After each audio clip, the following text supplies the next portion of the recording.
घरों में कैसे नोट की गड्डियां उसके नौकरों और उसके परिवार के अन्य लोगों के घरों में किस रूप में पड़ी हुई थी।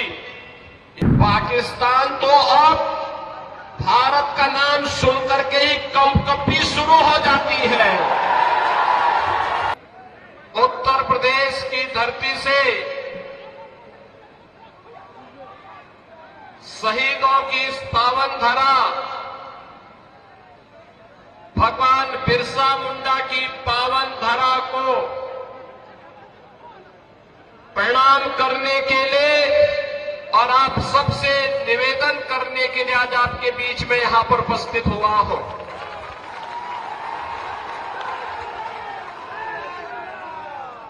दीपावली का पर्व आपने भी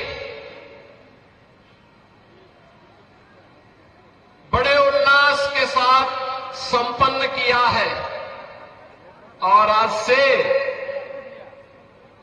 छठ महापर्व का भी आयोजन प्रारंभ होने जा रहा है। आप सबको मैं छठ की हृदय से बधाई देता हूं और छठी माई आप सबके जीवन में खुशहाली लाए, इसकी भी प्रार्थना करता हूं। बहनों और भाइयों, आपने अभी पिछले दिनों हरियाणा विधानसभा के चुनाव के परिणाम को देखा होगा। हरियाणा के चुनाव के पहले सभी लोग क्या बोलते थे और जब चुनाव के परिणाम आए तो अकेले भारतीय जनता पार्टी 2/3 से अधिक सीट जीती और कांग्रेस धराशायी हो गई। हरियाणा के लोगों से जब पत्रकारों ने पूछा कि चुनाव के पहले तो लगता था कि कांग्रेस और उसके सहयोगी जीतेंगे, ये कैसे हुआ, तो हरियाणा की जनता ने कहा कि विकास, सुरक्षा,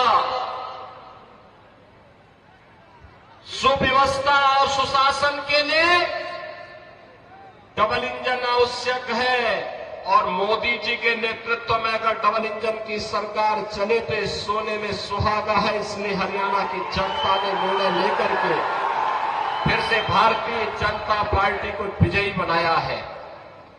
बहनों और भाइयों, हमारा ये झारखंड एकोडर्मा प्राकृतिक संसाधनों से भरपूर है। धरती आबा भगवान बिरसा मुंडा की पावन धरा है, शहीदों की धरा है। देश की आजादी के लिए अकेले कोडरमा से एक नहीं 4 हुतात्माओं ने अपना बलिदान दे करके इस देश को ब्रिटिश हुकूमत से मुक्त करने के लिए अपना योगदान दिया था। लेकिन आज क्या हो रहा है झारखंड में, मैं देख रहा था। एक आलमगीर आलम थे, औरंगजेब, देश को लूटा था उसने, देश के पवित्र मंदिरों को नष्ट किया था उसने। और दूसरा, झारखंड मुक्ति मोर्चा का भी तो एक मंत्री था आलमगीर, जो यहां लूट करके जिसके घरों में नोटों की गड्डियां के गरीबों के झारखंड वासियों का पैसा उसके घरों में कैसे नोट की गड्डियां उसके नौकरों और उसके परिवार के अन्य लोगों के घरों में किस रूप में पड़ी हुई थी। ये लूट का इससे दूसरा घटिया स्तर और दूसरा देखा नहीं जा सकता है। और इसीलिए मैं कहने के लिए आया हूं बहनों और भाइयों, ये चुनाव उसी विकास के नाम पर लोगों ने आपको छला है, उसको जवाब देने का एक अवसर भी है। भारतीय जनता पार्टी, जहां कहीं पर भी भारतीय जनता पार्टी की सरकारें हैं, उन्होंने विकास का एक मॉडल दिया, उन्होंने विरासत का सम्मान किया। आप यही सोचिए, 1947 में देश आजाद हुआ था, कांग्रेस को देश की जनता ने शासन करने का अवसर दिया था, एक लंबे समय तक उन्होंने शासन किया था, लेकिन क्या कभी किसी ने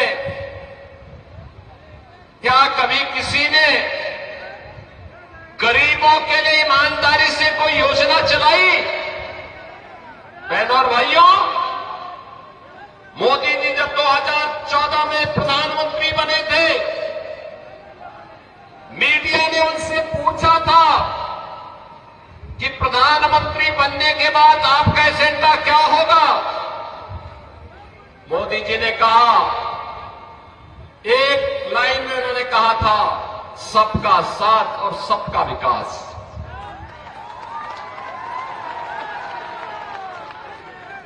जाति, मत और मजहब के आधार पर नहीं, क्षेत्र और भाषा के आधार पर नहीं, बल्कि हर गांव का विकास होगा, हर नगर का विकास होगा, गरीब, किसान, नौजवान, महिलाएं, इन सब का विकास होगा।